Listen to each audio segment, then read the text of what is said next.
So if instead of that, you just immediately follow up with a question where you're genuinely curious, you're like, hey, help me understand this a little bit, and then you talk through that whole process we described, now you are a different, oh yeah. You're built different. You're built different, man. I saw you smiling. Think about how that feels for the prospect. Right now it's like, okay, we're in a real conversation. This really is about me. This really is about what's best for me. So they're more likely to agree with your response, and they're less likely to give you another random objection. Right. We know that every salesperson deals with objections. We also know that most salespeople are either taught or have learned, or for whatever reason, their knee-jerk response as a salesperson is to immediately handle the objection. Immediately address it, respond to it, tell someone why they're wrong or whatever. My personal favorite objection. Okay. My personal favorite early in call objection is they pick up the phone and they say, "Oh, I'm in the middle of it." Nobody picks up the phone in the middle of it. Right. Nobody, especially for a number that they don't know. Right. And it's the you versus me that creates the objection looping, where you get objection, you respond to it, you think you respond to it well, and then they pop up another objection. Yeah. Right? Because we haven't actually solved anything or given them a real reason to care. Hello and welcome back to another episode of the Pitchless Selling Podcast. Super excited to have Brandon Howell back with us. He was with us last week's episode and, well, got a lot of great feedback. So Just couldn't stay away. That's right. Just cannot stay away. That's right. I love it, man. It's great. So if you weren't with us last week, Brandon has a little over a decade of experience as a sales leader and has been in sales for close to 2 decades. So a lot of really, really good experience, and I guess has a way with giving advice that really resonates with people. So Brandon, excited to have you back. Me too. Thank you. Now, a little bit of a different topic this week. And by the way, if it's your first time here, the Pitchless Selling Podcast is a podcast where we talk about sales, business in general, and a lot of mindset stuff as well mixed in. Just trying to help people change their lives, both now in the short term and over the course of their career. So today we're going to jump into, this is a topic that pretty much every salesperson, would you say? Oh yeah. Yeah. No matter where you're at. First day on the job. That's true. 10,000th day of the job. Yeah. This is one that you're gonna get. Yeah. Topic every salesperson, no matter how long you've been doing it, deals with, and that is objections. Now, this is a little bit different. We're not gonna we're not gonna maybe do the same type of. If you were with us last week in terms of our episode, we talked about scripts. So this podcast, we're not going to be talking about, hey, here's a script for overcoming objections. That is not what today's about. So we're going to talk about objections in general, and the mindset that you need to have as a salesperson to appropriately respond to objections. And so where this comes from is yesterday on our coaching call, we had I would say a huge light bulb moment because I think salespeople are typically trained to look at objections in a certain way, or maybe naturally respond to objections in a certain way. And the way we teach it in the sort of pitchless selling and pitchless prospecting trainings is kind of completely different.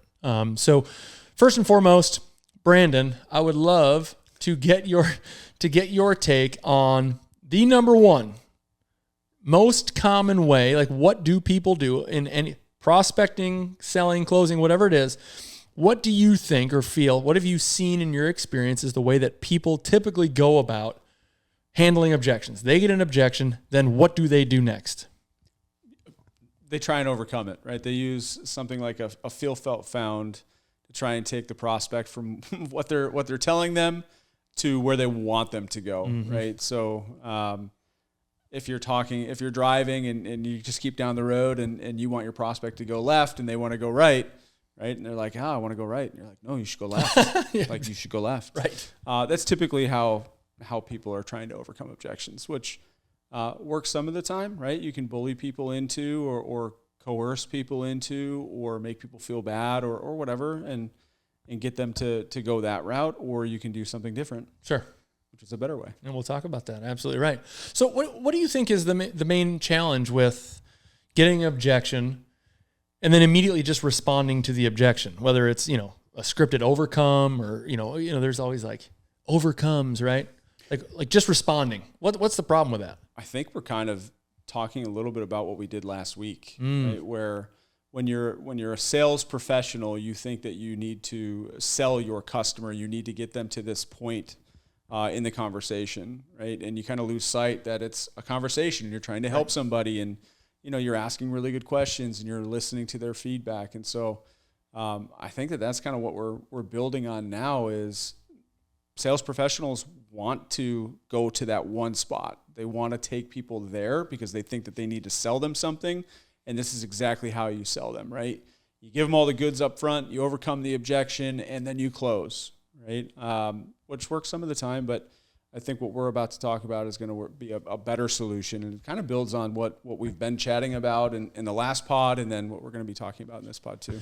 Yeah, I think that's right. And so, basically the thing that came up yesterday, and just to maybe give you a little bit of background in that story as well, because we didn't really talk about exactly what happened, but certainly for all of you out there. So we run two coaching calls, multiple coaching calls every single week with folks who are in our training and coaching programs, and it's our way of sort of continuing to develop people's skills. We don't approach training as like, hey, again, master these scripts, or hey, go through these online videos, and then, good luck. Like we really take a lot of pride in the sort of ongoing development. And so part of that is this coaching. And so one of the topics that came up yesterday, and it comes up pretty regularly, is the topic of objection handling. And so what back to back, what kept happening was we were talking about objections, and we were even doing we were going to do some role plays. It's like, hey, give me a common objection. And so we do the objection, and then how do you respond? And every time it was like, well, I say this. And it's like a response to the objection. And so I think one thing that you said was really important there is like salespeople generally, and this was kind of the light bulb moment, salespeople, I think, have this thought that, look, I'm trying to sell something. I'm trying to take the prospect in a certain direction. And when they have an objection of some kind, or they say no or something like that, my job as a salesperson is to tell them in some way, and there's several different ways to approach it, but it's like in some way I have to tell them, well, no, you're wrong, or like, no, do it this way, right? Because they're trying to go left, and you're trying to take them right, like you said. Mm-hmm. And so I think the natural response, and it's fine, I can see why this is the case, but the natural response is just to be like, no, come right, like go to the right. It works sometimes, and it works sometimes. Right? It works sometimes, but I think that there's a better way, which you're going to get. Sorry, I don't mean to steal. No, I love it. That's great. That's why we're here. So the light bulb moment was around like, no, let's not just get an objection and then immediately tell someone why they're wrong. And because that's really what we're doing. And so we have a little bit of a different process, which let's go through those steps at a high level, and we can talk a little bit maybe more in depth about it. So first of all, we all know, I think when you start thinking about this, is when you get an objection, like when someone objects or says something against you, that's not always the thing that's in their head. Yeah. Right? Maybe they're just trying to get you to go away. Maybe they're trying to get you off the phone. Maybe they haven't really formulated like what really is holding them back. So do you have a name for those? Like, is there It's like a reflex. Yeah, reflex. Some people I've heard call them smokescreen objections, right? So basically any objection you get where it's like, someone just responding very quickly or saying no or brushing you off without really much detail or context could be a smokescreen objection or a reflex objection. What do you have to do, though? What should you do instead of just responding? What should be the very first thing that you would recommend someone does, instead of just getting an objection and responding? Ask them a question. There you go. Exactly. Like, why? Ask them why. Like, why would you ask a question? Why should we ask a question? Because you want to get the real objection. Typically when you're getting those, it's I don't have enough time. We don't have any budget. It's the same basically bucket of objections that you can get. And so what you're trying to do is get deeper into the conversation and figure out what the actual true objection is. Now, throughout the call, right, there's different spots where you can get objections too. So sure. Especially when you're cold calling. Like if you're taking in the prospecting world, somebody picks up the phone, they're going to tell you they don't have time, right? That's just a reflex objection. You can use what we were talking about earlier to kind of overcome sure. those. You don't need to ask additional questions. Like that it's coming, you're prepared for it, and you're just really trying to get that person to give you 2 minutes on the phone. So that's a reflex objection. You can overcome those with the feel, felt, founds, or just kind of like blowing past it or giving them a couple different options. What we're talking about is the deeper objections, sure. where it's the buying objections, and you're talking through that. But ask a question. figure it out with that person, right? Why are they telling you this? And ask them questions about it, right? Open-ended questions. Why do they feel that way? Mm-hmm. And then listen to their response. Exactly. So that's a perfect lead into, we'll talk again at a high level. This episode's certainly not meant to be a full pitchless objection handling training, but that is a really good sort of segue into how we teach people how to overcome objections. So the first step in objection handling or pitchless objection handling is establishing the root. Establish the root of the objection. What is really the root? What are they really saying? What is really going on here? And so you do that by asking an open-ended question. Yeah. And now the thing that I think a lot of people maybe struggle with is they think they have to ask some sort of like crazy, thoughtful question, right? Like it's like they think it has to be some like well thought out, crazy question. And instead, the best thing you can do is just ask like a short, sweet, open-ended question like, oh, interesting. Tell me more about that. Yeah. Right? Is that what you were going to say? 100%. Yeah. Yeah. Okay. So, and like you said one without even realizing you're doing it. You're like, well, help me understand why you feel that way. Right? Mm-hmm. Walk me through that a little bit. So these are all examples. Take these away from this episode. You can use these right now. The next time, if you take nothing else away from this from this episode, like one very easy tip for you to do the next time you get a sales objection is to, instead of just immediately responding to the objection, stop yourself and ask them a question first. So tell me more about that. Walk me through that. Help me understand that a little bit better. Yeah. Get to the real reason. Get to the real reason. Okay, so let's give a little bit of insight. Why would I do that? Like, why should I ask a question? So you should ask a question. So that way they give you the response and the feedback because you're listening to what the root of the objection is. Right. What are they actually, what's causing them concern with moving forward in the conversation or the buying process? Because then you can actually help them overcome whatever objection they're giving you if you know the real reason for it. There you go. Exactly right. So that brings me to the next step of the pitchless objection handling process, which is where we establish the root. And then, of course, in our head, we're going to categorize. You had mentioned this. I'm not going to spend a lot of time on this, but we categorize typically almost every objection. Many objections can really be put into like one of four buckets. Mm-hmm. And based on the bucket that it falls in, and we go through this in the program, but based on the bucket that it falls in, there's a different way to ultimately respond. Like when you do finally give a response, there are some things that you can do that will increase the likelihood that now you're saying something that actually helps them, right? So we're not going to get into the buckets right now, but I want to focus on this next step. Once you establish the root, now we can work towards, with them saying, hey, what I'm hearing you say is, boom. And now that's, and it may be, they may just have said the same thing, right? Maybe they did like what the first objection they gave you, and you ask them to, hey, tell me more about that. Maybe they say, well, it's just this simple, and they say the same thing. But at least now what are we dealing with? What is the real thing? Right. And so, active listening. One of the things that we do, the next step is you just sort of kind of repeat that back to them in a way that you understand, simplifying it, right? So what I'm hearing you say is blank. Does that sound about right? Now we're getting somewhere because we're going through this process of now we're agreeing on like what's holding them back. It's not just an objection. They're not just throwing something at you, but what's really holding you back. Okay. Yeah. So once you've agreed on the real root, or once you've agreed on like what their problem really is, then you can start the process of, now, again, I still wouldn't recommend you just jump in and respond to that. I think there's a couple of other things you can do. So one of the things that we add is a reframe. Okay. And so some people, they confuse this reframe as like me responding to the objection. They think that means like reframing. Okay, I'm going to move them along the process. But in our world, when we talk about reframing as a next step, we say, basically we're pointing out the difference between what we just agreed the root was compared to what they were saying before, right? Okay. So for example, if someone were to give me a price objection, right? It's just, I just don't want to, that's too much money, right? Sure. So I would ask a question, well, too much money, tell me a little bit more about that. Right? What makes you feel that way? Some open-ended question, right? They'll typically talk about that for a little while. Then you say, okay, cool. So what I'm hearing you say is, that's, it's just more than you were thinking and it was going to cost to buy something like this. Is that right? Yeah, that's right. So then the reframe would be, so would it be fair to say, Brandon, then it's not the actual dollar amount that's bothering you. It's just more than you were maybe expecting. So the expectation kind of threw you off a little bit. Does that sound about right? It does. So now I've just moved them from a price objection, which we already know a price objection is a value objection usually. But now I've moved them from price to focusing on it was a surprise to them. And maybe they're not seeing the value, whatever the thing is. Right. Now we've got something to work with, right? Mm-hmm.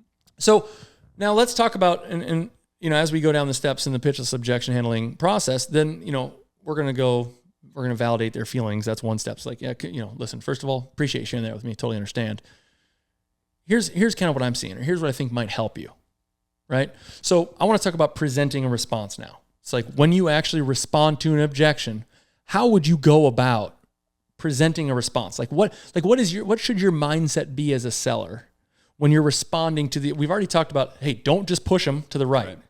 So what should you do? How should you approach this? You want to help guide them, right? You want to help guide the customer. You want to help guide the prospect, and you want to let them know what's in it for them. Right? Like why is it important for them to continue down this path based on the conversations that you've had previously and what you know about the business and them as an individual or what's going on with their team?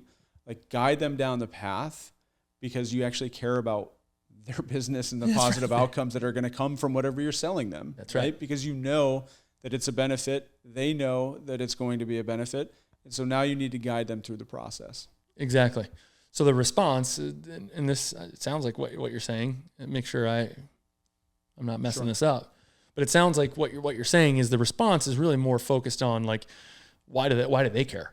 Like not just you selling them, not just like you saying why they're wrong, that objection was wrong, but it's like, okay, now that we understand each other, maybe you should look at it a little bit differently in this way because, or, for this outcome or this result or whatever. Right. Is that right? You relate it back to what's important to them. You know what you said I loved, which was like, there's a lot of stuff that you already know about them based on the conversation you've had.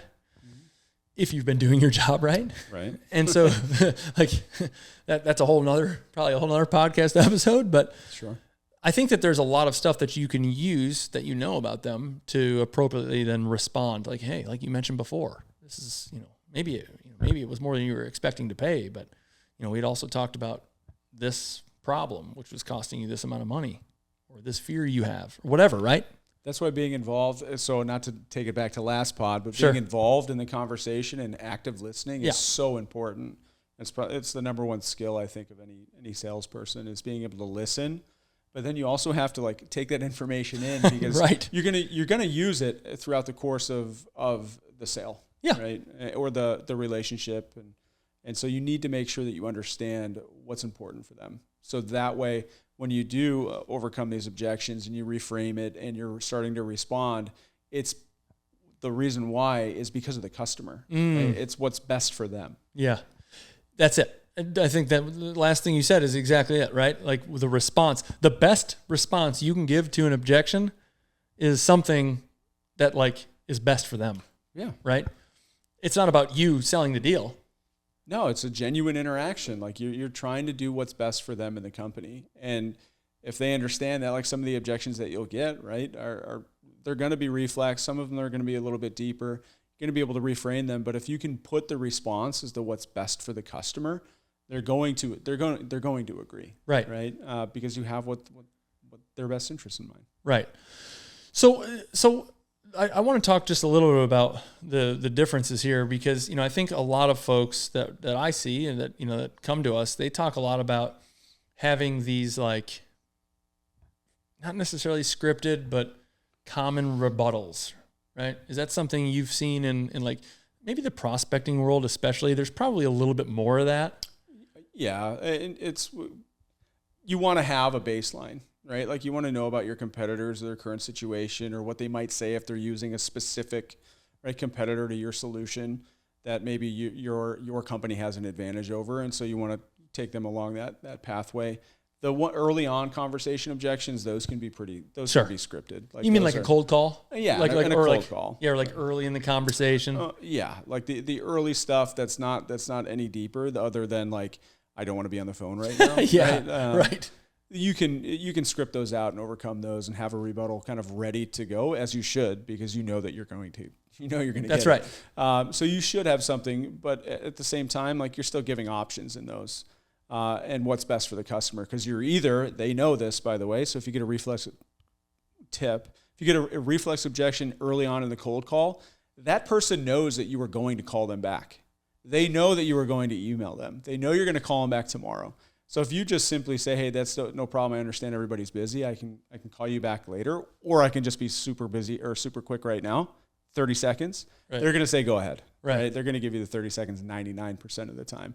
So do that, because they know in the back of their mind that you're going to track them down. Like, it's your job to call them. If it's a smoke screen, like, hey, like, I don't have time for this right now. But like, really, if they actually can carve out 2 minutes, because let's be honest, my personal favorite objection. Okay. My personal favorite early in call objection is they pick up the phone and they say, I'm in the middle of a meeting. Nobody picks up the phone in the middle of a meeting. Right. Nobody, especially for a number that they don't know. Right. It doesn't happen. So, hey, no problem. Sorry about that. I can call you back later, or I can just be 30 seconds right now. Which do you prefer? Right. And they're probably going to say, go ahead. Yeah. Because they're not actually in a meeting. I think that's the beauty of a cold call, right? Is, we're theoretically not asking for a lot. Now, a great conversation will take some time. Sure. But, and it's not about being deceitful or anything either, right? Like, within 30 seconds, you could have an understanding of, like, should we continue this conversation? They know why you're calling, the value of what you're calling about, and what they're currently using today. So the only reason that conversation is going to continue past the 30 seconds or whatever that you just asked for is because there's some engagement. There's some reason to continue the conversation. Value in the conversation. At which point they're probably going to be more willing to give you the time. Exactly. In fact, I've even played, like, I used to joke around about this, but like, when I'd get that, I would say, I'd say a minute or 2 minutes, and I would emphasize, like, 60 seconds. It won't be more than a minute, right? Yeah. Like that 1 minute. When I say a minute, I mean a minute. Is that fair? And they would give it to me, and at the minute mark, I would see the timer on my, whatever, call or whatever, and literally at the minute mark, if things are going somewhat well, I'd be like, well, that's it. My minute's up. Are you okay to keep going? Can we keep going a little bit here? Or, nice, should I go? And it's like, all of a sudden, like, think about that, right? What a difference that makes. Yeah. And most of the time they're like, yeah, well, okay, let's keep going if it's an engaging conversation. Sure. Yep. Plus, all of a sudden, like, who calls that out? Like, what salesperson's going to be like, hey, our time's up. Time's up. Yeah. I got to go. Right. You got to hang up on me now. Right. So this interestingly enough, brings us sort of full circle to the last point of this objection handling process, which is, we know that every salesperson deals with objections. Mm-hmm. We also know that most salespeople are either taught or have learned, or for whatever reason, their knee-jerk response as a salesperson is to immediately handle the objection, immediately address it, respond to it, tell someone why they're wrong or whatever. That is, even if you say it nicely or professionally, that is a sort of more of like a confrontational approach. That's like well, you're wrong, right? Sure. And so even if you were nice about it, the prospect is still going to feel that sort of like you versus me. Mm-hmm. And it's the you versus me that creates the objection looping, where you get objection, you respond to it, you think you respond to it well, and then they pop up another objection, right? Because we haven't actually solved anything or given them a real reason to care. And so don't just loop objection after objection. That's why you don't want it to be confrontational. Going back to what you said earlier about actually giving them a reason to care or solving the problem or like giving them something that matters to them, that like, think about how that feels for the prospect, right? Now it's like, okay, we're in a real conversation. This really is about me. This really is about what's best for me. So they're more likely to agree with your response, and they're less likely to give you another random objection. Right. But the biggest thing here is, we know every salesperson gets objections. We know most salespeople just respond to objections.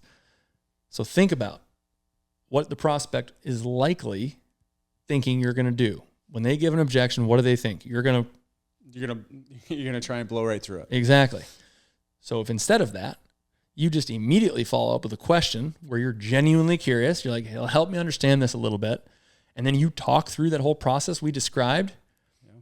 Now you are a different. Oh yeah, you're built different. You're built different. I saw you smiling. I knew you were thinking something.